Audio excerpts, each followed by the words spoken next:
Your Daily 180, 180 seconds of pure Bible study. What are you going to do tomorrow?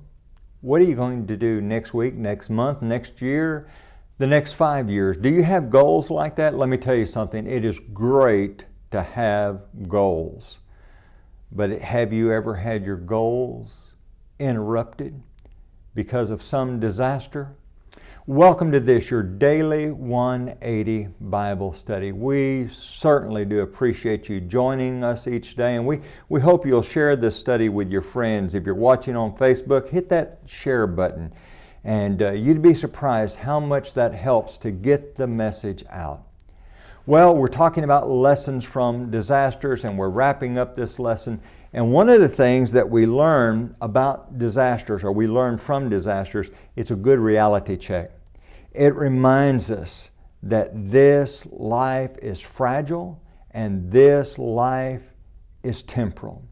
James talks about the problem of not having God at the core of your life. Listen to James chapter 4, beginning at verse 13. Come now, you who say today or tomorrow we will go to such and such a city, spend a year there, buy and sell and make a profit. Whereas you do not know what will happen tomorrow. For what is your life? It is even a vapor that appears for a little time and then vanishes away. Instead, you ought to say, if the Lord wills, we shall live and do this or that. But now you boast in your arrogance, and all such boasting is evil.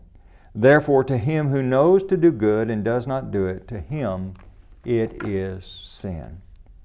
You see, it's not wrong to set goals, but we also need to remind ourselves that we're not really as in charge as we think we are. You see, there are some other ingredients involved in this old life. Sometimes there's chance, and sometimes there are other needs that come along that are greater than our goals. And so we always have to keep God at the core. We feel like, especially young people, oh, this life is so long. No, life is really brief. I do funerals for people who are 80 and older than that. Did a funeral for a man who was in his 90s.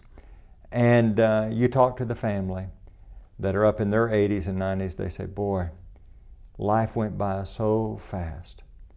Because that's true, because life is so fragile, because there are disasters, we must keep God at the core of everything.